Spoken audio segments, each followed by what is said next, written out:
He's uniquely made. He's made a spirit, soul and body. அவன் ஆவி ஆத்துமா சரீரம் உடையவனாய் தனித்தன்மை வாய்ந்த விதத்தில் What உண்டாக்கப்பட்டிருக்கிறான். is the third one? மூன்றாவது, Made to be free. அவன் சுதந்திரம் உடையவனாய் He's a உண்டாக்கப்பட்டிருக்கிறான். free being. அவன் சுதந்திரவாளி. Now we are now covering some details under these headings. இந்த தலைப்புகளின் கீழாக சில காரியங்களை நாம் விவரமாய் படித்து வருகிறோம். Particularly we are talking about the spirit, soul and body. அதிலும் குறிப்பாக ஆவி ஆத்துமா சரீரத்தை குறித்து படித்து வருகிறோம். Now we are in the body. We are looking at the body. இப்போது சரீரத்தை நாம் படித்து வருகிறோம். Now we studied one major passage of scripture, that is Romans chapter 8. இதிலே ஒரு மிகப்பெரிய ஒரு வேத பகுதியை நாம் பார்த்தோம், ரோமர் 8ஆம் அதிகாரத்திலிருந்து. Now we are looking at the second passage, that is 1 Corinthians chapter 6. இப்பொழுது இரண்டாவது வேத பகுதி, அதாவது 1 கொரிந்தியர் 6ஆம் அதிகாரத்தில் இருக்கிற பகுதியை நாம் படித்து வருகிறோம். Let me ask you to turn with me once again to 1 Corinthians chapter 6 verse 12. மீண்டுமாக 1 கொரிந்தியர் 6ஆம் அதிகாரம் 12ஆம் வசனத்துக்கு நாம் செல்லுவோம். Let me read to you from 12 to 20. 12 முதல் 20ஆம் வசனம் வரை நான் உங்களுக்கு வாசிக்கிறேன். All things are lawful for me, but all things are not helpful. All things are lawful for me, but I will not be brought under the power of any. எல்லாவற்றையும் அனுபவிக்க எனக்கு அதிகாரம் உண்டு, ஆகிலும் எல்லாம் தகுதியாயிராது. எல்லாவற்றையும் அனுபவிக்க எனக்கு அதிகாரம் உண்டு, ஆகிலும் நான் ஒன்றிற்கும் அடிமைப்பட மாட்டேன். Foods for the stomach and the stomach for foods, but God will destroy both it and them. Now the body is not for sexual immorality, but for the Lord, and the Lord for the body. வயிற்றுக்கு போஜனமும் போஜனத்துக்கு வயிறும் ஏற்கும், ஆனாலும் தேவன் இதையும் அதையும் அழிய பண்ணுவார். சரீரமோ வேசித்தனத்துக்குரியதல்ல, கர்த்தருக்கே உரியது, கர்த்தரும் சரீரத்துக்கு உரியவர். God both raised up the Lord and will also raise us up by his power. தேவன் கர்த்தரை எழுப்பினாரே, நம்மையும் தமது வல்லமையினாலே எழுப்புவார். Now I'm going to stop here because these are the verses that we covered basically last week. நான் இங்கே நிறுத்த விரும்புகிறேன், ஏனென்றால் கடந்த வாரம் இந்த வசனங்களை தான் நாம் பார்த்தோம். Actually verse 12 and 13 is what we covered. சொல்லப்போனால் 12 13 ரெண்டு வசனங்களையும் நாம் படித்தோம். He says that in the usage of this body he is not free to use it as he wants it. He has certain considerations that he has to follow in using the body. இந்த சரீரத்தை பயன்படுத்துவதை குறித்து பவுல் சொல்லும்போது அவருடைய இஷ்டத்திற்கு அதை பயன்படுத்த முடியாது, மாறாக இதை பயன்படுத்தும் போது சில காரியங்களை கவனத்தில் கொண்டு பயன்படுத்த வேண்டும் என்று சொல்லுகிறார். He says because there is a guiding principle when it comes to the use of the body. ஏனென்றால் சரீரத்தை பயன்படுத்துவது என்று வரும்போது சில கோட்பாடுகளை சில விதிமுறைகளை பின்பற்ற வேண்டியிருக்கிறது. What is that principle? அந்த கோட்பாடு தான் என்ன? It is put in two sentences. அதை ரெண்டு வாக்கியங்களாக அவர் சொல்லுகிறார். Says the body is for the Lord and the Lord is for the body. சரீரம் கர்த்தருக்குரியது, கர்த்தரும் சரீரத்துக்குரியவர். Body is for the Lord and the Lord is for the body. சரீரம் கர்த்தருக்குரியது, கர்த்தர் சரீரத்துக்குரியவர். Now we explained this last week. இதை கடந்த வாரம் உங்களுக்கு நான் விளக்கினேன். Having said this, he quotes two examples. இதை சொன்ன பிறகு அதுக்கு ரெண்டு உதாரணங்களை அவர் கொடுக்கிறார். To say that body is for the Lord and the Lord is for the body, it affects our life. சரீரம் கர்த்தருக்குரியது, கர்த்தர் சரீரத்துக்குரியவர் என்று சொல்லும்போது அதனுடைய வாழ்க்கையை பாதிக்கிறது. The Bible always talks in principles. வேதம் எப்பொழுதுமே எல்லாவற்றையும் ஒரு கோட்பாடாக கொடுக்கிறது. Not every detail is mentioned, but broad principles are mentioned. Therefore these principles will guide all the details of life. வாழ்க்கை குறித்த எல்லா விவரங்களும் கொடுக்கப்படாவிட்டாலும் வாழ்க்கையினுடைய கோட்பாடுகள் கொடுக்கப்படுகிறது. இந்த கோட்பாடுகள் தான் நம்முடைய வாழ்க்கையை நடத்தக்கூடியவளாய் இருக்கிறது. How does a person live when he considers this truth that the body is for the Lord and the Lord is for the body? சரீரம் கர்த்தருக்குரியது, கர்த்தரும் சரீரத்துக்கு உரியவர் என்று ஒரு மனிதன் எண்ணும்போது அவன் எவ்வாறு வாழ்கிறான்? He has a particular attitude even towards an ordinary thing such as eating and drinking. புசிப்பது குடிப்பது போன்ற சாதாரண விஷயங்களிலே கூட அவன் குறிப்பிட்ட ஒரு மனப்பான்மையை கொண்டிருக்கிறான். Now I believe that he deliberately mentions food and drink. நான் நினைக்கிறேன் அவர் வேண்டுமென்றே அந்த புசிப்பையும் குடிப்பையும் குறித்து அங்க சொல்லுகிறார் என்று. Because he wants us to understand that even in the ordinary matters of life this principle comes into picture. ஏனென்றால் நம்முடைய வாழ்க்கையின் சாதாரண விஷயங்களிலே கூட இதை நாம் கவனத்தில் எடுத்துக்கொள்ள வேண்டும் என்பதற்காக தான் அவர் அப்படி சொல்லுகிறார். When you truly believe that the body is for the Lord and the Lord is for the body, your very eating changes. சரீரம் கர்த்தருக்குரியது, கர்த்தரும் சரீரத்துக்கு உரியவர் என்பதை நீங்கள் மெய்யாகவே நம்பினால் நீங்கள் சாப்பிடுவதே வித்தியாசமா இருக்கிறது. The attitude towards food changes. அல்லது உணவை குறித்த உங்களுடைய அணுகுமுறை எண்ணம் வித்தியாசமா இருக்கிறது. You do not live anymore saying the stomach is for the stomach is for food and food is for the stomach. வயிற்றுக்கு போஜனம், போஜனத்துக்கு வயிறு என்ற அந்த எண்ணத்தின்படி வாழ்வதில்லை. No. கிடையாது. We do not eat to eat, we eat to live. சாப்பிட வேண்டும் என்பதற்காக நாம் சாப்பிடுவதில்லை, உயிர் வாழும்படியாய் நாம் சாப்பிடுகிறோம். We don't live to eat, we eat to live. நாம் சாப்பிடுவதற்காக உயிர் வாழ்வதில்லை, உயிர் வாழ்வதற்காக சாப்பிடுகிறோம். So eating is not our business, to live for God is our business, eating is part of it. ஆகவே சாப்பிட்டு கொண்டே இருப்பது நம்முடைய வேலை அல்ல, தேவனுக்காக வாழ்வதுதான் நம்முடைய வேலை. அதுல ஒரு பகுதி சாப்பிடுவது. ஆகவே சாப்பாட்டுராமன்களா இருக்க முடியாது. We are living for the Lord, we eat to live for the Lord. நாம் கர்த்தருக்காக வாழ்கிறோம், ஆகவே அவருக்காக வாழ்வதற்காக நாம் சாப்பிடுகிறோம். Now this is a very important principle. இது மிக முக்கியமான ஒரு கோட்பாடு. That means the Christian faith affects our most ordinary things in life. இதனுடைய அர்த்தம் என்ன? கிறிஸ்தவ விசுவாசமானது வாழ்க்கையின் மிக சாதாரண காரியங்களை கூட பாதிக்கிறது. It gives me a particular outlook. ஒரு குறிப்பிட்ட கண்ணோட்டத்தை அது எனக்கு தருகிறது. I look at things in a different way. காரியங்களை நான் வித்தியாசமாய் காண்கிறேன். Even this business of eating means something different to me. சாப்பிடுகிற அந்த காரியம் கூட எனக்கு வித்தியாசமான ஒன்றா இருக்கிறது. Now then he goes to another example. பிறகு இன்னொரு உதாரணத்தை கொடுக்கிறார். And that is the example of immorality. அதுதான் அந்த வேசித்தனத்தை குறித்த உதாரணம். That is the other extreme. அது இன்னொரு கடைநிலை. This is a very serious matter. இது ரொம்ப சீரியஸான விவகாரம். He deliberately makes that an example. இதை வேண்டுமென்றே ஒரு உதாரணமாக அவர் கொடுக்கிறார். If a person lives saying the body is for the Lord and the Lord is for the body, சரீரம் கர்த்தருக்குரியது, கர்த்தரும் சரீரத்துக்கு உரியவர் என்று ஒரு மனிதன் வாழும்போது, then he cannot use this body in a way that it dishonors God. பிறகு தேவனை அவமதிக்கிற விதத்திலே இந்த சரீரத்தை பயன்படுத்தி அவன் வாழ முடியாது. From the most ordinary matter to the most serious matter like sexual immorality, in everything he is careful in the use. மிக சாதாரண விஷயத்திலிருந்து மிக சீரியஸான விவகாரமாகிய இந்த வேசித்தனம் வரைக்கும் எல்லா விஷயத்திலும் இந்த சரீரத்தை அவன் சரியான விதத்திலே பயன்படுத்துகிறான். This principle guides his life. இந்த கோட்பாடு தான் அவன் வாழ்க்கையை நடத்துகிறது. When a person believes that the body is for the Lord and the Lord is for the body, கர்த்தர் சரீரத்துக்குரியவர், சரீரம் கர்த்தருக்குரியது என்று ஒரு மனிதன் நம்பும்போது, he understands that the Lord looks at the body and he is zealous about our body. கர்த்தர் நம்முடைய சரீரத்தை பார்க்கிறார், இதை குறித்து அவர் வைராக்கியமாய் இருக்கிறார் என்பதை அவன் புரிந்து கொள்கிறான். He looks at our body and says, that's mine. கர்த்தர் நம்முடைய சரீரத்தை பார்த்து அது என்னுடையது என்று சொல்கிறார். And he says, I am for the body. அவர் சொல்கிறார், நான் அந்த சரீரத்துக்கு உரியவர். I am for this body. இந்த சரீரத்துக்கு உரியவர் நான். And the body is mine. இந்த சரீரம் என்னுடையது. The Lord is laying claim to it. The Lord is laying claim as owner to this body. இந்த சரீரத்துக்கு கர்த்தர் தான் உரிமையாளரை போல உரிமை கொண்டாடுகிறார். He is very zealous about it. அதை குறித்து வைராக்கியமா இருக்கிறார். He says, this is my house. இது என்னுடைய வீடு என்று சொல்லுகிறார். This is my house that I live in. இது நான் வாழுகிற என்னுடைய வீடு. You know, in the wilderness they built a tabernacle. வனாந்தரத்திலே கூடாரத்தை கட்டினார்கள். And Solomon built the most beautiful temple. Solomon மிக அழகான ஒரு ஆலயத்தை கட்டினான்.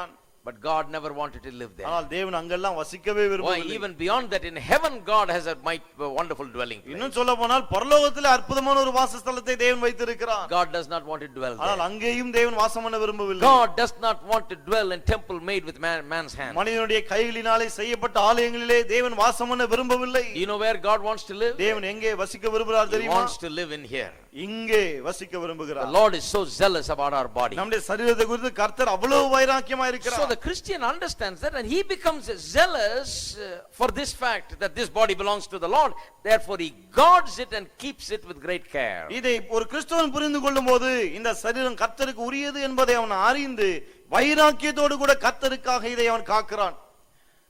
The things that he does with his body then becomes very important. அதன் பிறகு இந்த சரீரத்தை கொண்டு அவன் செய்கிற காரியங்கள் மிகவும் முக்கியமாக இருக்கிறது. It is difficult to experience the Lord for our body, the Lord quickening this body and strengthening this body, if we are not living with that zeal that this body is for the Lord. இந்த சரீரம் கர்த்தருக்குரியது என்ற அந்த வைராக்கியத்தோடு நாம் வாழாவிட்டால் பிறகு கர்த்தருடைய சுகத்தை, பலத்தை, அந்த ஆரோக்கியத்தை நாம் பெற்று அனுபவிப்பது கடினம்தான். If we use this body as we like and just for the pleasures of this world, இந்த சரீரத்தை நம்முடைய இஷ்டத்துக்கு இந்த உலகத்தின் இன்பங்களை அனுபவிக்க நாம் பயன்படுத்தினால், if that is the thing for this, if that is what we think the body is made for, இந்த சரீரம் அதற்காக தான் உண்டாக்கப்பட்டிருக்கிறது என்று நாம் எண்ணினால், if we have such an outlook about this body, இந்த சரீரத்தை குறித்து அப்படிப்பட்ட ஒரு எண்ணம், கண்ணோட்டம் நமக்கு இருக்குமானால், it is difficult to enjoy God's blessings and God's quickening power in this body. பிறகு இந்த சரீரத்திலே தேவனுடைய ஆசீர்வாதத்தையும் உயிர்ப்பிக்கும் வல்லமை அனுபவிப்பது சிரமம். So every day we yield ourselves completely to God. ஆகவேதான் ஒவ்வொரு நாளும் நம்மை முழுமையாய் தேவனுக்கு அர்ப்பணிக்கிறோம். And then what does God do? அதன் பிறகு தேவன் என்ன செய்கிறார்? Verse 14 says, 14ஆம் வசனம் சொல்கிறது, God both raised up the Lord and will also raise us up by his power. தேவன் கர்த்தரை எழுப்பினாரே நம்மையும் தமது வல்லமையினாலே எழுப்புவார். The Lord is so much for the body that even after we die and are buried, God is not going to leave this body in the dust. He is going to raise this body up because it belongs to him. இந்த சரீரம் அந்த அளவுக்கு கர்த்தருக்கு சொந்தமா இருக்கிறபடினாலே தான் நாம் மரித்த பிறகு அப்படியே மண்ணோடு மண்ணாய் தேவன் இதை விட்டு விட போவதில்லை, மாறாக இதை அவர் எழுப்புகிறார் உயிரோடு. The Lord says, the Lord, I am for this body. கர்த்தர் சொல்கிறார், நான் இந்த சரீரத்துக்குரியவர். And just like he was raised up, he will raise us up, it says. எப்படி தேவன் கர்த்தரை எழுப்பினார் அதே போல நம்மையும் எழுப்புவார் என்று சொல்கிறார். So this shows how serious the Lord is about the body. ஆகவே கர்த்தர் சரீரத்தை குறித்து எவ்வளவு சீரியஸாக இருக்கிறார் என்பதை இது காண்பிக்கிறது. If you believe in bodily resurrection, சரீர உயிர்த்தெழுதலை நீங்கள் நம்பினால், which the Bible clearly teaches, வேதம் அதை மிக தெளிவாய் போதிக்கிறது. you will understand how serious God is about the body. அதை புரிந்து கொள்ளும்போது கர்த்தர் இந்த சரீரத்தை குறித்து எவ்வளவு ஜாக்கிரதையா இருக்கிறார் என்பதை நாம் புரிந்து கொள்ள முடியும். Look at verse 15. 15ஆம் வசனத்தை கவனிப்போம். Do you not know that your bodies are members of Christ? Shall I then take the members of Christ and make them members of a harlot? Certainly not. உங்கள் சரீரங்கள் கிறிஸ்துவின் அவயவங்கள் என்று அறியீர்களா? அப்படி இருக்க நான் கிறிஸ்துவின் அவயவங்களை வேசியின் அவயவங்களாக்கலாமா? அப்படி செய்யலாகாதே. Or do you not know that he who is joined to a harlot is one body with her, for the two, he says, shall become one flesh? வேசியோடு இசைந்திருக்கிறவன் அவளுடனே ஒரே சரீரமாய் இருக்கிறான் என்று அறியீர்களா? இருவரும் ஒரே மாம்சமாய் இருப்பார்கள் என்று சொல்லி இருக்கிறது. But he who is joined to the Lord is one spirit with him. அப்படியே கர்த்தரோடு இசைந்திருக்கிறவனும் அவருடனே ஒரே ஆவியாய் இருக்கிறான். Flee sexual immorality. Every sin that man does is outside the body, but he who commits sexual immorality sins against his own body. வேசித்தனத்துக்கு விலகியோடுங்கள். மனுஷன் செய்கிற எந்த பாவமும் சரீரத்துக்கு புறம்பாய் இருக்கும். வேசித்தனம் செய்கிறவனோ தன் சுய சரீரத்துக்கு விரோதமாய் பாவம் செய்கிறான். Or do you not know that your body is the temple of the Holy Spirit who is in you, whom you have from God, and you are not your own? நீங்கள் உங்கள் சரீரமானது நீங்கள் தேவனாலே பெற்றும் உங்களில் தங்கியும் இருக்கிற பரிசுத்த ஆவியினுடைய ஆலயமாய் இருக்கிறது என்றும் நீங்கள் உங்களுடையவர்கள் அல்லவென்றும் அறியீர்களா?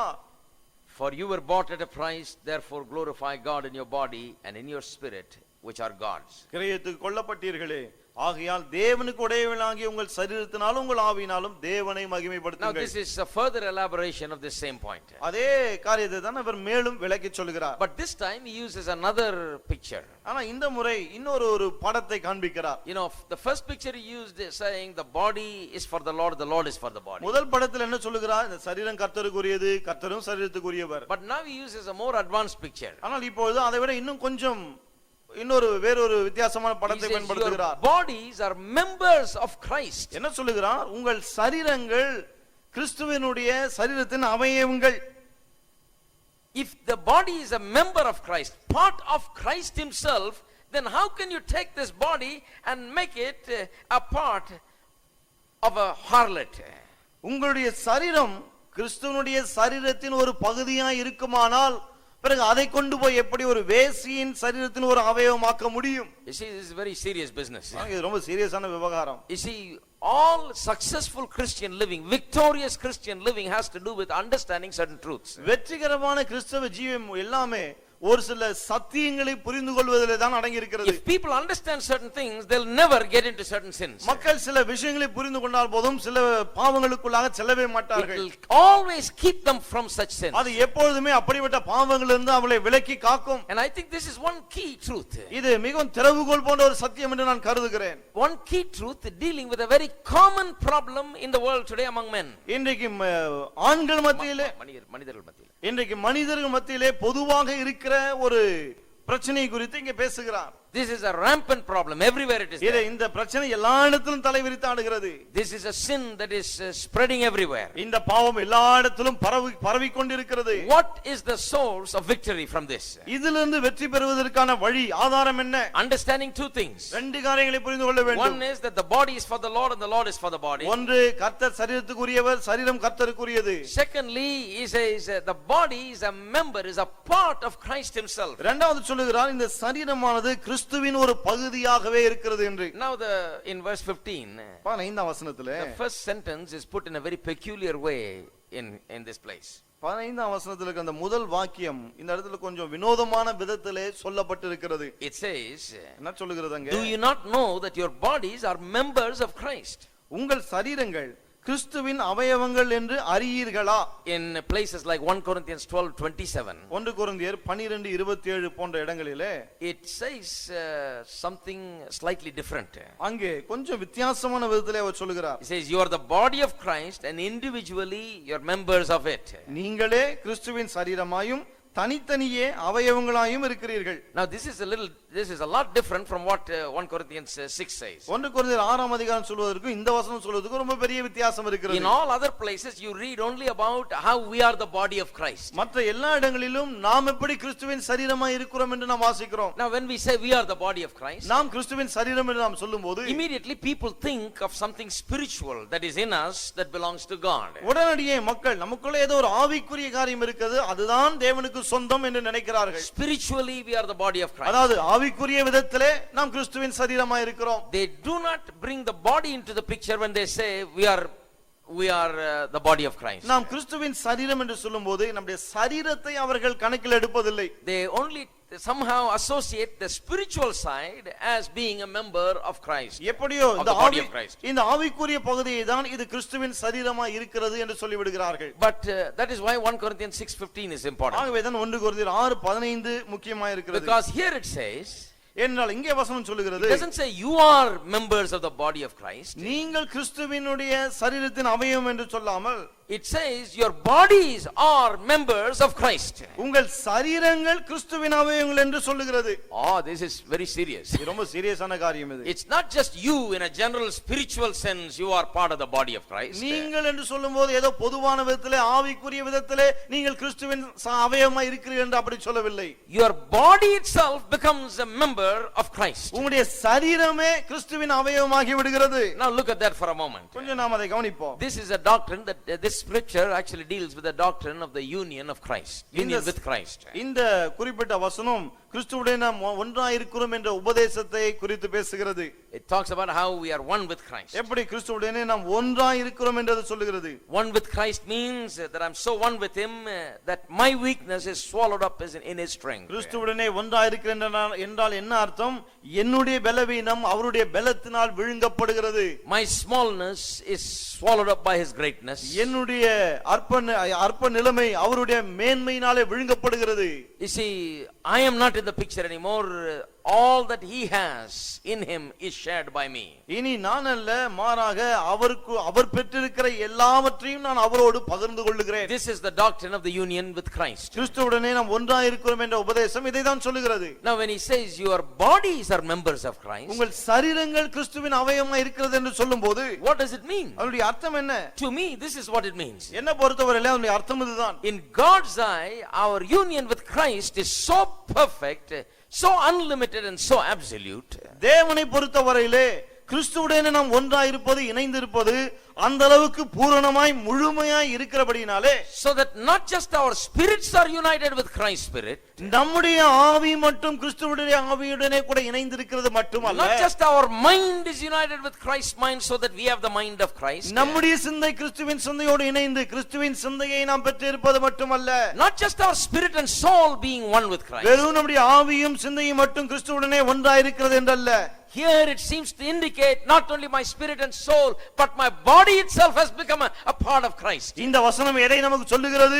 என்னுடைய ஆவியும் ஆத்மாவும் மட்டுமல்ல, என்னுடைய சரீரமும் கிறிஸ்துவுடனே ஒன்றாகி விட்டது. That's the most amazing truth to me. இதுதான் எனக்கு மிகவும் வியப்பான சத்தியமா இருக்கிறது. This is sometimes never brought out in the Christian circles. இது கிறிஸ்தவ வட்டாரங்களிலே பிரசங்கிக்கப்படுவதே இல்லை. We talk about our mind having the mind of Christ. நம்முடைய மனம் கிறிஸ்துவின் சிந்தையை உடையதா இருக்க வேண்டும் என்று சொல்லுகிறோம். Our spirit and Christ's spirit becoming one together. நம்முடைய ஆவியும் கிறிஸ்துவின் ஆவியும் ஒன்றாகி விட்டது என்று பிரசங்கிக்கிறோம். And we often leave out the body. ஆனால் சரீரத்தை விட்டு விடுகிறோம். We don't consider the body as a very serious thing. சரீரத்தை ஒரு சீரியஸான விவகாரமா எண்ணுவதில்லை. And if you have that kind of an outlook and an understanding about your union with Christ, then your wrong actions carried out by this body are justified, saying, well, I'm in spirit and mind, I'm one with Christ, just with my body I sinned, சரீரத்தை குறித்த தவறான எண்ணம் இருக்கும்போது என்ன சொல்லிடுவீங்க? என்னுடைய ஆவியும் ஆத்மாவும் கிறிஸ்துவுடனே ஒன்றா இருக்கிறது, இந்த சரீரம் தான் ஏதோ தப்பு பண்ணிடுது அப்படின்னுடுவோம். செய்கிற பாவத்தை நியாயப்படுத்துவோம். We always say, well, the spirit is willing, brother, but the flesh is weak. போது என்ன சொல்லுவோம், ஆவி உற்சாகமா இருக்கு ஆனா மாம்சம் ரொம்ப The பலவீனமா இருக்கு. spirit is one with Christ. ஆவி கிறிஸ்துவுடனே ஒன்றாய் இருக்கிறது. In my heart of hearts, in my spirit, in my mind, I would not have done it, but my body, it has failed. என்னுடைய உள்ளத்தின் ஆழத்திலே என்னுடைய மனதிலே அதை நான் செய்திருக்க மாட்டேன், ஆனா என் சரீரம் என்ன செய்யறது, செஞ்சிட்டேன். And we think that just because we did it in our body, it's just a separate thing. It is not something part of Christ, and therefore it's not a serious thing. இதை நாம் சரீரத்தில் செய்கிறதுனாலே அது கிறிஸ்துவுடனே கூட ஒன்றாய் இருக்கிறதுன்னு நாம் எண்ணாது இருக்கிறபடினாலே அதை ஒரு ரொம்ப சீரியஸான காரியமாய் நினைப்பதில்லை.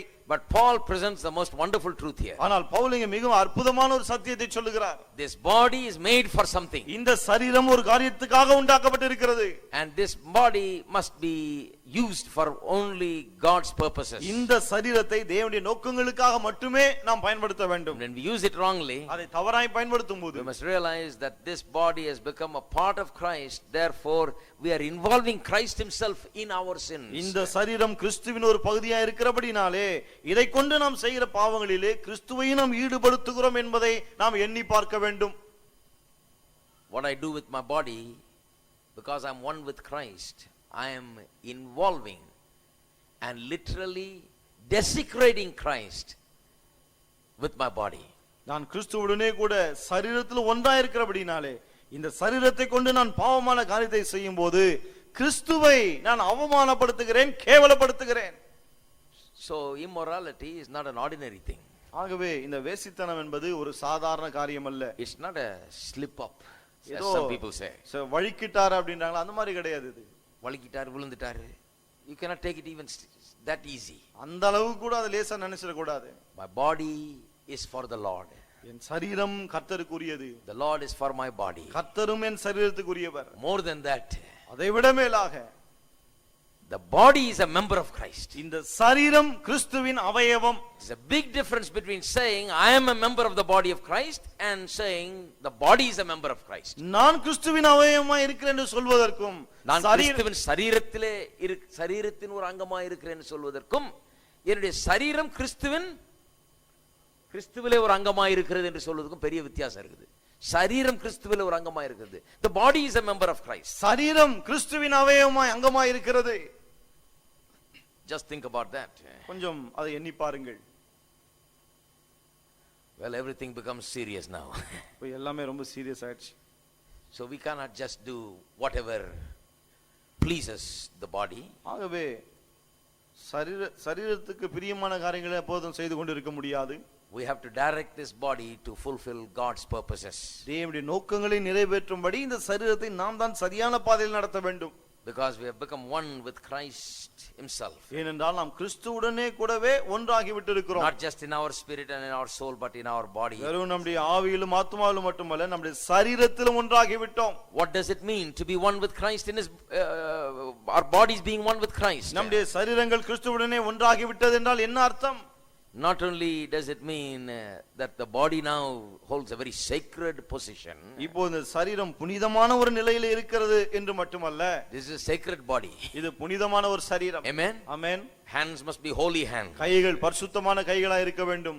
Our brain must be holy. நம்முடைய மூளை பரிசுத்தமா இருக்க வேண்டும். Our eyes must be holy. நம்முடைய கண்கள் தூய்மையா இருக்க வேண்டும். Our legs must be holy. நம்முடைய கால்கள் பரிசுத்தமா இருக்க வேண்டும். Everything must be holy. எல்லாமே பரிசுத்தமா இருக்க வேண்டும். It is a sacred thing. ஏனென்றால் இது புனிதமானது. You cannot desecrate Christ by sinning. பாவம் செய்வதன் மூலமாய் கிறிஸ்துவை நீங்கள் கேவலப்படுத்த முடியாது. But then it means something else also. ஆனால் இதற்கு இன்னொரு அர்த்தமும் இருக்கிறது. Since the body is a member of Christ, சரீரம் கிறிஸ்துவின் அவயவமாய் இருக்கிறபடினாலே, now this means that the strength of Christ and the life of Christ now is available even to our body.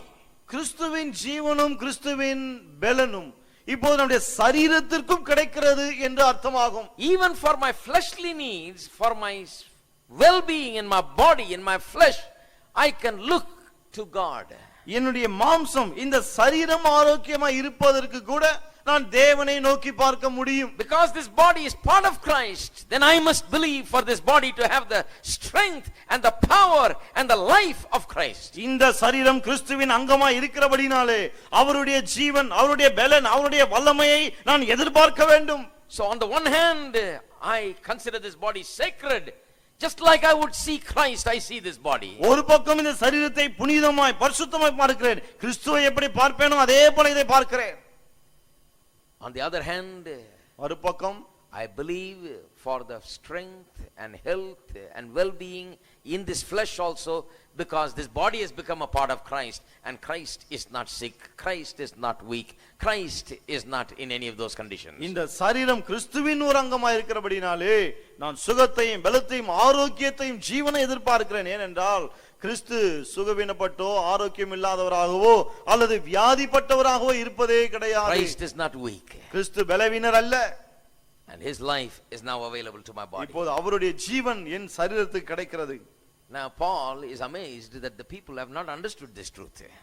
விசுவாசிகள் இந்த சத்தியத்தை புரிந்து கொள்ளாத கண்டு பவுல் ரொம்ப ஆச்சரியப்படுகிறார். He says, do you not know that your bodies are the members of Christ? என்ன கேட்கிறார்? உங்கள் சரீரங்கள் கிறிஸ்துவின் அவயவங்கள் என்று அறியீர்களா? உங்களுக்கு தெரியாதா? That means this is a regular teaching of the Christian church. அப்படியானால் இது கிறிஸ்தவ திருச்சபையினுடைய வழக்கமான போதனை என்றுதான் அர்த்தம். It must have been already taught to them. அது ஏற்கனவே அவருக்கு போதிக்கப்பட்டிருக்க வேண்டும். So he is surprised that they do not consider their body as members of Christ. ஆகவே தான் தங்கள் சரீரங்களை அவர்கள் கிறிஸ்துவின் அவயவங்களாக கருதாததை கண்டு அவர் ஆச்சரியப்படுகிறார். Don't you know your body is the member of Christ? உங்கள் சரீரங்கள் கிறிஸ்துவின் அவயவங்கள் என்று உங்களுக்கு தெரியாதா?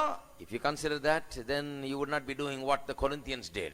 நீங்கள் அப்படியெல்லாம் எண்ணினால் பிறகு இந்த கொரிந்திய மக்கள் செய்தது போல நீங்கள் செய்ய மாட்டீர்கள். Corinthian church had serious problems. கொரிந்திய சபையிலே ரொம்ப பயங்கரமான பிரச்சனை இருந்தது. There was much carnality in the church. சபையிலே இந்த வேசித்தனம் நிறைய இருந்தது. And they were before they came to Christ, that area, that very town was known for that. கிறிஸ்துவுக்குள்ளே அவர்கள் வருவதற்கு முன்பதாக அந்த பகுதியே இந்த வேசித்தனத்துக்கு பெயர் போன ஒன்று. They lived such a lifestyle. அப்படிப்பட்ட ஒரு வாழ்க்கையை தான் அவர்கள் வாழ்ந்து வந்தார்கள். Now they've come to Christ. ஆனால் இப்பொழுது இவர்கள் எல்லாரும் கிறிஸ்துவுக்குள்ளே வந்து விட்டார்கள். Now some of them are carrying on that lifestyle. இப்போது அவர்களில் சிலர் பழைய வாழ்க்கையே வாழ்ந்து கொண்டிருக்கிறார்கள். Paul definitely believes that it cannot be so. அது அப்படி வாழ முடியாது கூடாது என்று பவுல் நிச்சயமாய் நம்புகிறார். So he says, ஆகவே தான் சொல்லுகிறார், your body is a member of Christ. உங்கள் சரீரம் கிறிஸ்துவின் அவயவமாய் இருக்கிறது. How can you take the members of Christ, which is this body, and make them members of a harlot? கிறிஸ்துவின் அவயவமாய் இருக்கிற இந்த சரீரத்தை நீங்கள் எப்படி வேசியின் அவயவங்கள் ஆக்கலாம்? He who joins, he says, he who is joined to the Lord is one spirit with him. சொல்லுகிறார், கர்த்தரோடு இணைந்திருக்கிறவன் அவருடனே ஒரே ஆவியா இருக்கிறான். See, now he is talking about how the spirit is one with God, இப்போ எப்படி one ஆவி with Christ. ஆவி எப்படி அவரோடு ஒன்றாய் இருக்கிறது என்பதை குறித்து சொல்லுகிறார். And so he is talking about how the body is also one with Christ. ஆகவே தான் எப்படி சரீரமும் கிறிஸ்துவுடனே ஒன்றாய் இருக்கிறது என்பதை சொல்லுகிறார். If you are saved, your spirit is one with Christ. நீங்கள் ரட்சிக்கப்பட்டிருந்தால் உங்கள் ஆவி கிறிஸ்துவுடனே ஒன்றாய் இருக்கிறது. But then you should not forget that your body is also one with Christ. அதன் பிறகு உங்கள் சரீரமும் கிறிஸ்துவுடனே ஒன்றாய் இருக்கிறது என்பதை நீங்கள் மறந்துவிடக் கூடாது. That is why sexual immorality becomes a very grave sin. ஆகவே தான் இந்த வேசித்தனம் என்பது மிகப்பெரிய ஒரு பாவமாய் இருக்கிறது. Because it literally joins a man literally with the harlot. ஏனென்றால் அது எழுத்தின்படி ஒரு மனிதனை வேசியோடு கூட இணைத்து விடுகிறது. And dishonors God in a very real manner. அது மட்டுமல்ல, ஒரு நிஜமான மெய்யான விதத்திலே தேவனை அது அவமானப்படுத்துகிறது. See, he mentions that in verse 18. 18ஆம் வசனத்திலே அது சொல்லுகிறார். He says, flee sexual immorality. Every sin that a man does outside the body, but every sin that a man does is outside the body, but he who commits sexual immorality sins against his own body. வேசித்தனத்துக்கு விலகி ஓடுங்கள். மனுஷன் செய்கிற எந்த பாவமும் சரீரத்துக்கு புறம்பாய் இருக்கும். வேசித்தனம் செய்கிறவனோ தன் சுய சரீரத்துக்கு விரோதமாய் பாவம் செய்கிறான். You see, when you involve the body, it is a serious offense, he says. சரீரத்தை பாவத்துக்கு பயன்படுத்தும் போது அது பயங்கரமான ஒரு குற்றம் என்று அவர் சொல்கிறார். If a man is joining his body to that of a harlot, ஒரு மனிதன் தன் சரீரத்தை வேசின் சரீரத்தோடு இணைப்பான் என்றால், becomes one flesh with her and becomes a member of her, அவளோடு ஒரே மாம்சமாகி அவளுடைய அவயவமாகும் போது, then what happens to the fact that you are members of the body, your body is the member of the body of Christ? பிறகு உங்கள் சரீரங்கள் கிறிஸ்துவின் அவயவமாய் இருக்கிறதே, அதற்கு என்ன ஆவது?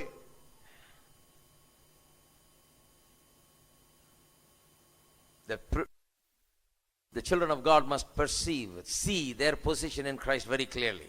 தேவ ஜனங்கள் கிறிஸ்துவுக்குள்ளே அவருடைய நிலைமை என்ன என்பதை தெளிவாய் அறிந்திருக்க வேண்டும். They must realize where they are with reference to their body. அவர்கள் சரீரத்தை பொறுத்தவரையிலே அவர்கள் என்ன நிலையில் இருக்கிறார்கள் என்பதை புரிந்து கொள்ள வேண்டும். We are completely in a union with Christ and fellowship with Christ. நாம் முழுமையாய் கிறிஸ்துவுடனே கூட ஒன்றாய் இருக்கிறோம், இணைந்திருக்கிறோம். And therefore even the body is directed in a certain way to live in a certain way. ஆகவே இந்த சரீரம் கூட ஒரு குறிப்பிட்ட விதத்திலே வாழ வேண்டும் என்று சொல்லப்படுகிறது. And therefore he says in verse 18, ஆகவே தான் 18ஆம் வசனத்தில் சொல்லுகிறார், shun immorality. வேசித்தனத்துக்கு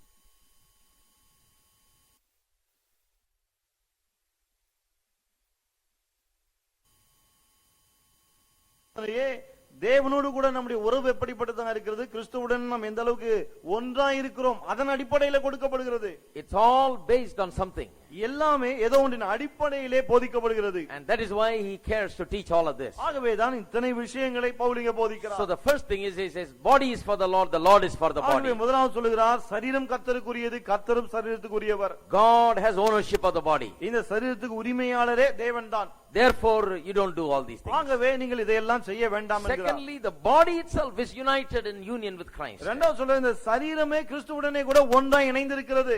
But then he goes to the third picture. பிறகு மூன்றாவது படத்திற்கு போகிறார். See, Paul is a tremendous Bible teacher, a tremendous teacher of God's truth in a very logical manner. Pavul தேவனுடைய சத்தியத்தை ரொம்ப லாஜிக்கலாய் போதிக்கக்கூடிய ஒரு மனிதர். He starts at the bottom and builds up more and more. அதாவது கடைசில இருந்து கீழ இருந்து ஆரம்பித்து போக போக அப்படியே ரொம்ப அருமையா பேசுகிறார். Now the third step is the highest. இப்ப மூன்றாவது படி வந்துறா, இதுதான் ரொம்ப உயரமானது. The third step is in verse 19. மூன்றாவது அவர் சொல்லுகிற காரியம் 19ஆம் வசனத்தில் இருக்கிறது. Do you not know that your body is the temple of the Holy Spirit who is in you and whom you have from God and you are not your own? உங்கள் சரீரமானது நீங்கள் தேவனாலே பெற்றும் உங்களில் தங்கியும் இருக்கிற பரிசுத்த ஆவியினுடைய ஆலயமாய் இருக்கிறது என்றும் நீங்கள் உங்களுடைய அல்லவென்றும் அறியீர்களா?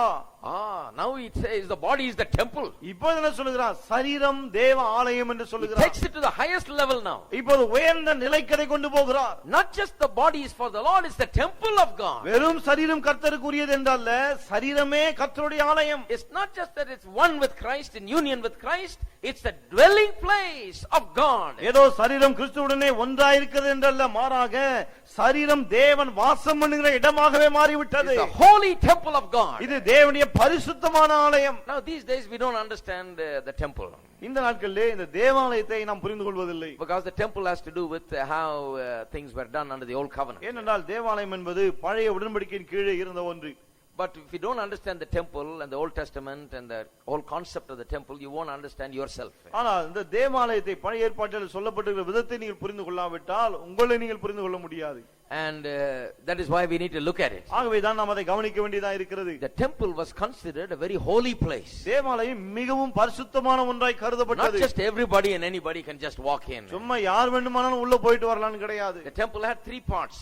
தேவாலயத்திலே மூன்று பகுதிகள் இருக்கு. The outer court, the inner court and the innermost court. வெளிப்பிரகாரம், பிறகு பரிசுத்த ஸ்தலம், அதன் பிறகு மகா பரிசுத்த ஸ்தலம். In the innermost court, God was believed to have been dwelling. மகா பரிசுத்த ஸ்தலத்திலே தான் தேவன் வாசம் பண்ணுவதாக அவர்கள் கருதினார்கள். When a man entered into the holy of holies, மகா பரிசுத்த ஸ்தலத்துக்குள்ளே ஒரு மனிதன் பிரவேசித்த போது he better be completely cleansed and washed and atoned for his sins. அவன் தன்னுடைய பாவங்களுக்கான பரிகாரத்தை செலுத்தி முற்றிலும் தூய்மையான ஒரு நிலையில் இருக்க வேண்டும். Only the high priest entered once a year. பிரதான ஆசாரியன் மட்டுமே வருடத்துக்கு ஒரு முறை அந்த இடத்திலே நுழைவான். If he did not enter in a worthy manner, he is dead. தகுதியுள்ள ஒரு விதத்திலே அவன் உள்ளே நுழையாவிட்டால் அவன் அங்கேயே செத்து மடிந்து போவான். No one can enter in. யாருமே உள்ளே நுழைய முடியாது. You must enter in absolutely holy. அந்த அளவுக்கு முற்றிலும் பரிசுத்தமாய் உள்ளே நுழைய வேண்டும். Now man is also made in that way. மனிதனும் இந்த விதத்திலே தான் உண்டாக்கப்பட்டிருக்கிறார். And the Holy Spirit is dwelling in this temple. இந்த தேவாலயத்திலே பரிசுத்த ஆவியானவர் வாசம் பண்ணுகிறார்.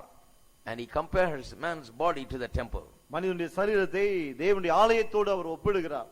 He says you cannot do anything that is unholy with this body. சொல்லுகிறார், அந்த சரீரத்தை கொண்டு அசுத்தமான எதையும் நீங்கள் செய்யவே முடியாது. The temple of God. Don't you know that your body is the temple of God? உங்கள் சரீரமானது தேவனுடைய ஆலயம் என்று உங்களுக்கு தெரியாதா? Treat it with respect. ஆகவே அதை மரியாதையோடு நடத்துங்கள். The problem today is that people have not understood this. இன்றைக்கு பிரச்சனை என்னன்னா, மக்கள் இதை புரிந்து கொள்ளவில்லை. You know, they treat the building so respectfully. கட்டிடத்தை ரொம்ப மதிக்கிறாங்க. But the building is nothing really. ஆனா அந்த கட்டிடம் என்பது ஒண்ணுமே கிடையாது. People go by and do all kinds of things to the building, அப்படியே நடந்து போறவங்க கூட கட்டிடத்தை பார்த்த உடனே ஏதாவது பண்ணிட்டு போறான். கட்டிடத்தையே ஒரு கும்பிட்டு போயிடுறாங்க அப்படியே. Because they think the building means something. ஏன்னா அந்த கட்டிடத்துல ஏதோ ஒண்ணு இருக்குன்னு நினைக்கிறாங்க. And they have all kinds of ideas about how this building is a holy building. பிறகு எப்படி இந்த கட்டிடமே ஒரு பரிசுத்தமான ஒரு இடம்னா அப்படிப்பட்ட என்னெல்லாம் இருக்கு? Well, there are big arguments about whether we can serve dinner in church or not. ஒரு பெரிய ஒரு தர்க்கமே நடக்குது, சபைக்குள்ள உணவு பரிமாறலாமா இல்லையான்னு. சபைக்குள்ள சாப்பிடலாமா?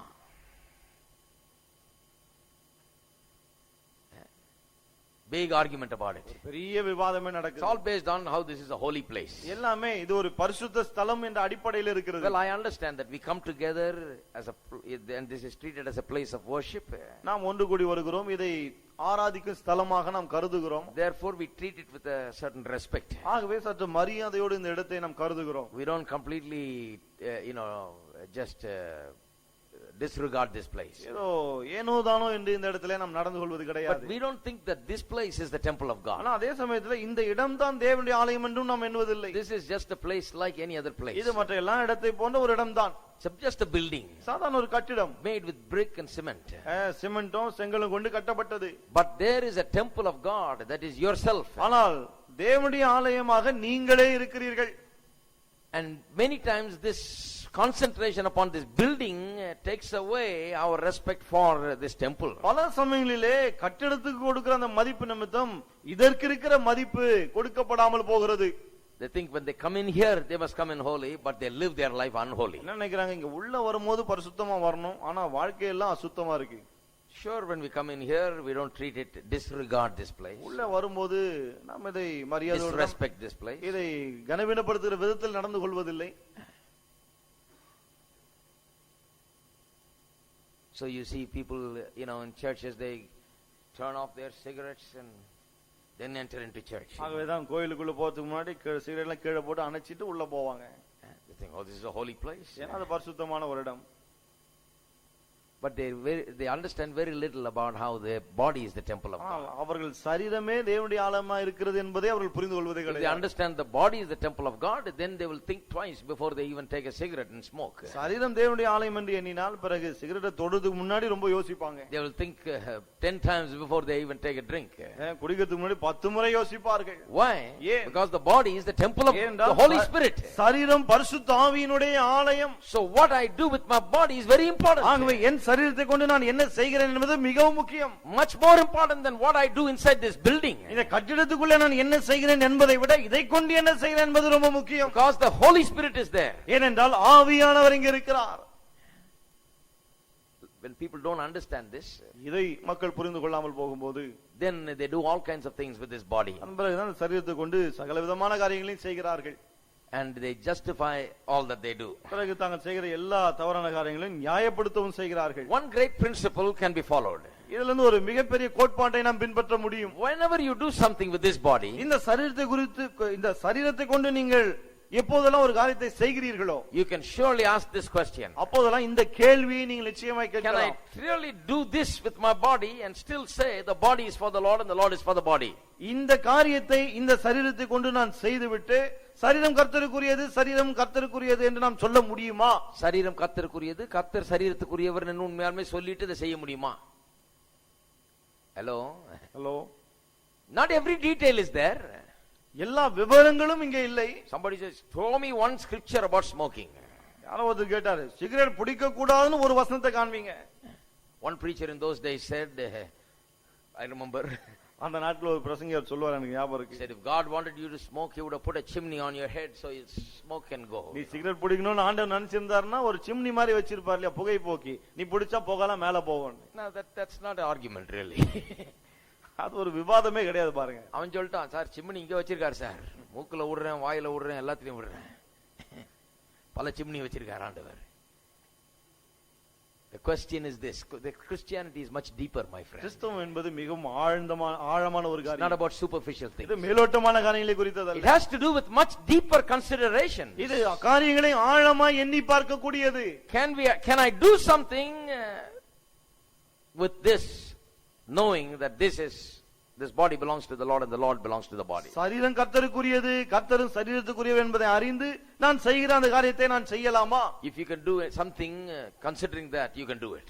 இதை மனதில் கொண்டு ஒரு காரியத்தை உங்களால் செய்ய முடியுமானால் நீங்கள் செய்யலாம். If you can say, praise the Lord, thank you Jesus, I thank you for this, and do it, then you can do it. கர்த்தாவே உமக்கு ஸ்தோத்திரம், இயேசுவே நன்றி என்று சொல்லிவிட்டு உங்களால் செய்ய முடியுமானால் நீங்கள் செய்யலாம். If you can say, secondly, you can consider this. இரண்டாவதாக இதையும் நீங்கள் எண்ணி பார்க்கலாம். If you can stop as you begin to do something with your body and consider the fact that this body is a member of Christ and still do it. நீங்கள் ஒரு காரியத்தை செய்ய முற்படும் போது இந்த சரீரம் கர்த்தருக்குரியது என்பதை எண்ணி பார்த்து விட்டு அதன் பிறகு தொடர்ந்து அந்த காரியத்தை செய்ய முற்படுவீர்களானால், the body is a member of Christ. சரீரம் கிறிஸ்துவினுடைய ஒரு அங்கமாக இருக்கிறது. If you acknowledge that and realize that and engage this body in some action, அதை உணர்ந்து அதை அங்கீகரித்து தொடர்ந்து அந்த காரியத்தை நீங்கள் செய்வீர்களானால், I don't think you can make a mistake about it. அந்த விஷயத்தை நீங்கள் தவறே செய்ய முடியாது என்று நான் நினைக்கிறேன். There cannot be any mistake about what we can do with this body or what we cannot do with இந்த this சரீரத்தை கொண்டு நாம் என்ன செய்யலாம் என்ன செய்யக்கூடாது என்பதில் எந்த தவறும் நடக்க முடியாது. If I can realize that my body is a member of Christ, part of Christ, one with Christ, என்னுடைய சரீரம் கிறிஸ்துவின் அவயவம், கிறிஸ்துவனுடைய ஒரு அங்கம், கிறிஸ்துவுடனே ஒன்றாய் இருக்கிறது என்பதை நான் உணர்வேனானால், and live in that consciousness, அந்த உணர்வோடு வாழ்வேனானால், then I can do things under that consciousness. பிறகு அந்த உணர்வுக்கு உட்பட்டு நான் காரியங்களை செய்ய முடியும். And finally, the third consideration is you consider whether something is acceptable in the temple of God. மூன்றாவது இதையும் நீங்கள் எண்ணி பார்க்கலாம். ஒரு காரியத்தை செய்ய முற்படும் போது தேவனுடைய ஆலயத்திலே இதை செய்தால் அது ஏற்றுக்கொள்ளப்படக்கூடிய ஒரு காரியம் தானா? Is this the way you will treat the temple of God? தேவனுடைய ஆலயத்தை நீங்கள் இப்படிதான் நடத்துவீர்களா? When you consider that truth, இந்த சத்தியத்தை நீங்கள் எண்ணும்போது, you can never make a mistake about what you must do with your body and how you must conduct yourself in your body. உங்கள் சரீரத்தை கொண்டு நீங்கள் என்ன செய்ய வேண்டும், எப்படி நடந்து கொள்ள வேண்டும் என்கிற விஷயத்திலே தவறே செய்ய முடியாது. Because this is a habitation of the Holy Spirit. ஏனென்றால் இது பரிசுத்த ஆவியானவர் வாசம் பண்ணுகிற இடம். Now listen to this. கவனியுங்கள். It's very important because it says body is the temple. இது மிக முக்கியம். ஏனென்றால் சரீரம் கிறிஸ்துவின் ஆலயம் என்று, சரீரம் ஆலயம் என்று சொல்கிறது. The Bible teaches us the Holy Spirit comes and dwells in our spirit. பரிசுத்த ஆவியானவர் நம்முடைய ஆவியிலே வந்து வாசம் பண்ணுகிறார் என்று வேதம் போதிக்கிறது. Romans 8:14 says, ரோமர் 8:14 சொல்கிறது, the Spirit of God witnesses in our spirit. தேவ ஆவியானவர் நம்முடைய ஆவியுடனே கூட சாட்சி கொடுக்கிறார். So where is the Spirit of God? ஆகவே தேவ ஆவியானவர் எங்க இருக்கிறார்? The Spirit of God is in our spirit. தேவ ஆவியானவர் நம்முடைய ஆவியிலே இருக்கிறார். So the Bible teaches the Spirit as the dwelling place. ஆகவே நம்முடைய ஆவிதான் ஆவியானவர் வாசம் பண்ணுகிற இடம் என்று வேதம் போதிக்கிறது. But here the most important thing is that the Bible also teaches that the body also has the dwelling place of the Holy Spirit. ஆனால் இங்கே கவனிக்கப்பட வேண்டிய மிக முக்கியமான விஷயம் என்னவென்றால், வேதம் சொல்கிறது சரீரம் கூட ஆவியானவர் வாசம் பண்ணுகிற இடமா இருக்கிறது என்று. How can the body be the dwelling place? எப்படி சரீரம் வாசமாய் இருக்கக்கூடிய ஒரு இடமா இருக்க முடியும்? I can understand my human spirit inside of me being the temple of God. என்னுடைய மனித ஆவி, எனக்குள்ளே இருக்கிற ஆவி தேவனுடைய ஆலயம் என்றால் அதை என்னால் புரிந்து கொள்ள முடிகிறது. How can the body be considered the temple? எப்படி ஆலயத்தை, சரீரத்தை ஆலயமாய் கருத முடியும்? Now look at the temple again. இப்போ மறுபடியும் அந்த ஆலயத்தை கவனிப்போம். Where was God believed to be in the temple? தேவாலயத்திலே தேவன் எங்கே வாசம் பண்ணினார் என்று சொன்னார்கள்? In the most holy place, in the innermost place. மகா பரிசுத்த ஸ்தலத்துக்குள்ளே தேவன் வாசம் பண்ணினார். Right? சரியா? That is where no man can enter. அந்த இடத்துக்குள்ளாக தான் எந்த மனுஷனும் போக முடியாது. Only the high priest once a year. பிரதான ஆசாரியன் மட்டுமே வருஷத்துக்கு ஒரு முறை உள்ளே போவார். But if someone came and looked at the temple, ஆனால் யாராவது வந்து தேவாலயத்தை பார்க்கும்போது, do you think they will say only in the innermost place you have to be careful, but otherwise this is all right? மகா பரிசுத்த ஸ்தலத்துல தாங்க ஜாக்கிரதையா இருக்கணும், மற்ற இடம்லாம் பரவாயில்லை அப்படின்னு சொல்லுவாங்களா? No. கிடையாது. I think they look at it. பார்ப்பார்கள். They look at the temple. ஆலயத்தை பார்ப்பார்கள். They say this is the dwelling place of God. இது தேவன் வாசம் பண்ணுகிற இடம் என்று சொல்வார்கள். Right? சரியா? The temple, they will look at the temple, the outer court, the inner court and the most holy place. All three will be considered God's house. வெளிப்பிரகாரம், உள்பிரகாரம், மகா பரிசுத்த ஸ்தலம், இந்த மூன்று பகுதியை சேர்த்து தேவன் வாசம் பண்ணுகிற இடம் என்று தான் சொல்வார்கள். So you cannot take this outer court as something very ordinary. ஆகவே இந்த வெளிப்பிரகாரத்தை சாதாரண விஷயமா எண்ண முடியாது. Just as in the temple there was an outer court, the outer area, the body is the outer court of this temple. எப்படி தேவனுடைய ஆலயத்திலே, தேவாலயத்திலே வெளிப்பிரகாரம் என்று ஒன்று இருந்தது, அதே போல இந்த ஆலயத்தின் வெளிப்பிரகாரம் இந்த சரீரம். And just as there is an inner court or the holy place in the temple, the soul, the mind is the inner court. எப்படி பரிசுத்த ஸ்தலம் என்று உள்பிரகாரம் ஒன்று ஆலயத்தில் இருந்ததோ அதே போல இந்த மனம் உள்பிரகாரமாய் இருக்கிறது. Just as there was the most holy place, the holy of holies, there is the spirit of man, which is the dwelling place of God. எப்படி மகா பரிசுத்த ஸ்தலம் என்று ஒன்று இருந்ததோ அதே போல மனிதனுடைய ஆவி இருக்கிறது, அங்கே தேவன் வாசம் பண்ணுகிறார். But all three together will be considered as the temple of God. இந்த மூன்றும் சேர்த்துதான் தேவ ஆலயமாக கருதப்பட்டது. Don't limit God to your spirit. தேவனை வெறும் ஆவியில மட்டும் தான் வாசம் பண்ணுவான்னு சொல்லிடாதீங்க. He dwells in our spirit. அவர் நம்முடைய ஆவியில வாசம் பண்ணுகிறார். But how does he work through us? ஆனால் நம் மூலமாய் அவர் எப்படி செயல்படுகிறார்? Works through our minds, works through our bodies. நம்முடைய மனதின் மூலமாக, நம்முடைய சரீரத்தின் மூலமாக செயல்படுகிறார். There is the Holy Spirit. இங்கே தான் ஆவியானவர் இருக்கிறார். The Holy Spirit working through our hands and through our legs. ஆவியானவர் நம்முடைய கைகள், நம்முடைய கால்கள் மூலமாக கிரியை செய்கிறார். The hands become anointed hands of the Holy Spirit. இந்த கைகள் பரிசுத்த ஆவியின் அபிஷேகத்தை பெற்ற கைகளாய் மாறுகிறது. These hands become his hands. இந்த கைகள் அவருடைய கைகளாய் மாறுகிறது. That is why with these hands you cannot do everything. ஆகவேதான் இந்த கைகளை கொண்டு எல்லாவற்றையும் நம்மால் செய்ய முடியாது. You can do only the things that the Holy Spirit will do. ஆவியானவர் என்ன காரியங்களை செய்வாரோ அதை மட்டுமே நாம் செய்ய வேண்டும். So even though the Holy Spirit lives in the innermost place of the spirit, ஆவியானவர் நம்முடைய ஆவியனும் இந்த உள்ளான பகுதிக்குள்ளே வாழ்ந்தாலும் still it is through the body he finds expression. இந்த சரீரத்தின் மூலமாக தான் அவர் தம்மை வெளிப்படுத்துகிறார். That is why Romans 6 chapter tells that this body, the members of this body are instruments of righteousness. ஆகவேதான் ரோமர் 6 அதிகாரம் சொல்லுகிறது இந்த சரீரத்தின் அவயவங்கள் நீதியின் ஆயுதங்களாக இருக்கிறது என்று. The Holy Spirit takes the body and uses it as his instruments. ஆவியானவர் இந்த சரீரத்தை எடுத்து தன்னுடைய ஆயுதங்களாக பயன்படுத்துகிறார். He wants the body to be in his hands. சரீரம் அவருடைய கைகளில் இருக்க வேண்டும் என்று விரும்புகிறார். That is why this truth is so important. ஆகவேதான் இந்த சத்தியம் அவ்வளவு முக்கியமா இருக்கிறது. Because he wants to use this body as instrument to do his work. இந்த சரீரத்தை அவருடைய வேலையை செய்ய ஒரு கருவியாய் அவர் பயன்படுத்த விரும்புகிறபடினாலே. That is why his life permeates not only our spirit and our mind but also our body. ஆகவேதான் அவருடைய ஜீவன் நம்முடைய ஆவியிலே ஆத்மாவிலே மட்டுமல்ல நம்முடைய சரீரத்திற்குள்ளும் பாய்ந்து வருகிறது. That is why the body becomes the part of the and becomes a member of Christ. ஆகவேதான் சரீரம் கிறிஸ்துவின் ஒரு அங்கமாய் மாறுகிறது. The Corinthians forgot this. கொரிந்தியர்கள் இதை மறந்து விட்டார்கள். The Corinthians lived a very loose life with their body. கொரிந்தியர்கள் தங்களுடைய சரீரத்தை மனம்போன போக்கிலே பயன்படுத்தினார்கள். Whenever a person does the wrong thing with his body, எப்போதெல்லாம் ஒரு மனிதன் சரீரத்தை கொண்டு தவறான காரியங்களை செய்கிறானோ, he's got a wrong idea in his mind. அவருடைய மனதிலே தவறான ஒரு எண்ணம் இருக்கிறது என்று அர்த்தம். Got a wrong idea about God, தேவனை குறித்த தவறான எண்ணம், wrong idea about himself, அவனை குறித்த தவறான எண்ணம், wrong idea about salvation, ரட்சிப்பை குறித்த ஒரு தவறான எண்ணம், wrong idea about his body, அவனுடைய சரீரத்தை குறித்த ஒரு தவறான எண்ணம், wrong idea about all these things leads to sin. இந்த எல்லா காரியங்களை குறித்த தவறான எண்ணம் தான் அவனை பாவத்துக்குள்ளே கொண்டு போய் விடுகிறது. That is why as soon as a person is saved, ஆகவேதான் ஒரு மனிதன் ரட்சிக்கப்பட்ட உடனே he must be taught the word of God. அவனுக்கு தேவனுடைய வார்த்தை போதிக்கப்பட வேண்டும். Why is he taught the word of God? ஏன் அவனுக்கு வசனம் போதிக்கப்பட வேண்டும்? Not to get some Bible knowledge. ஏதோ வேதத்தை குறித்த அறிவு உண்டாக வேண்டும் என்பதற்காக அல்ல. No, this is not a Bible study, so to speak. This is the truth must be known. He must know the truth. இது அந்த நம்ம பைபிள் ஸ்டடி போன்றது கிடையாது. மாறாக இது சத்தியம், மக்கள் சத்தியத்தை மக்கள் அறிந்து கொள்ள வேண்டும். நிறைய இடத்துல பைபிள் ஸ்டடி நடத்தி ஒரு பிரயோஜனம் கிடையாது. நிறைய பைபிள் ஸ்டடி நடத்தி இருக்காங்க. It's not Bible study. We are not studying the Bible. We are knowing the truth. நாம் இங்கே வேதத்தை படித்துக் கொண்டில்லை, மாறாக சத்தியத்தை அறிந்து கொள்கிறோம். That's why I don't like the word Bible study so much. ஆகவேதான் அந்த பைபிள் ஸ்டடி என்ற வார்த்தை எனக்கு அவ்வளவு பிடிக்கிறது. A lot of people studied the Bible. நிறைய பேர் வேத படிச்சு இருக்காங்க. But they don't know the truth. ஆனால் சத்தியத்தை அறியாமல் இருக்கிறார்கள். They know doctrines but they don't know the truth. உபதேசங்கள் தெரிகிறது, ஆனால் சத்தியம் தெரியவில்லை. They don't know the truth as how it applies to their life. சத்தியம் எப்படி நம்முடைய வாழ்க்கைக்கு ஏற்றதா இருக்கிறது என்று அந்த விதத்துல அறியாதவங்களா இருக்கிறார்கள். They give place to men's doctrines but not to the word of God. மனிதனுடைய உபதேசங்களுக்கு இடம் கொடுக்கிறார்கள், ஆனால் தேவனுடைய வார்த்தைக்கு இடம் கொடுப்பதில்லை. So we study the Bible to know the truth. ஆகவே நாம் சத்தியத்தை அறிந்து கொள்ள வேதத்தை படிக்கிறோம். If a believer gets saved and does not continue to know the truth like this, ஒரு மனிதன் ரட்சிக்கப்பட்டு தொடர்ந்து இப்படிப்பட்ட சத்தியங்களை அறியாமல் போகும்போது, then his excitement fades away. அவனுக்குள்ள இருக்கிற உற்சாகம் எல்லாம் அப்படியே காணாமல் போய் விடுகிறது. That's what I used to see for years and years in Christian circles. கிறிஸ்தவ வட்டாரங்களிலே வருஷக்கணக்கான இதை தான் பார்த்து கொண்டு வந்தேன்.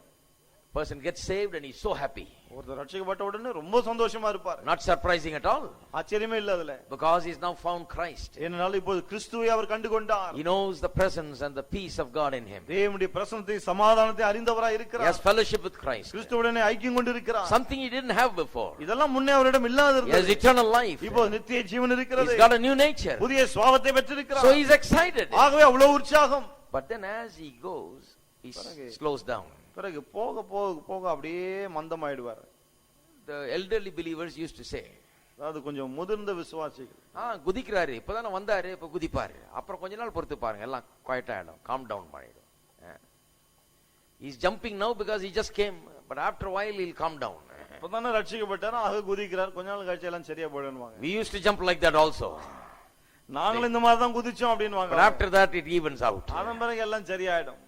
Christian life must not be like that. கிறிஸ்தவ வாழ்க்கை அப்படி இருக்க You கூடாது. know why it slows down after that? ஏன் அதன் பிறகு அப்படியே ஒண்ணு இல்லாம ஆயிடுது தெரியுமா? Because after a while the person faces the most ordinary problems any other person faces. கொஞ்ச காலம் கழித்து மற்ற எல்லாரும் சந்திக்கக்கூடிய சாதாரண அதே பிரச்சனைகளை இந்த விசுவாசியும் சந்திக்கிறார். All kinds of temptations. எல்லா விதமான சோதனைகளையும் சந்திக்கிறார். He's living in this world. இந்த உலகத்துல தான் வாழுகிறார். He's meeting all these temptations that everybody else meets. மற்ற எல்லாரும் சந்திக்கிற அதே சோதனைகளை தான் இவரும் சந்திக்கிறார். Now he is in a problem. இப்போது இவருக்கு ஒரு பிரச்சனை. He does not know head or tail about anything. எதை குறித்தும் வாளா தலையான்னு ஒண்ணுமே தெரியாது. He doesn't know why he must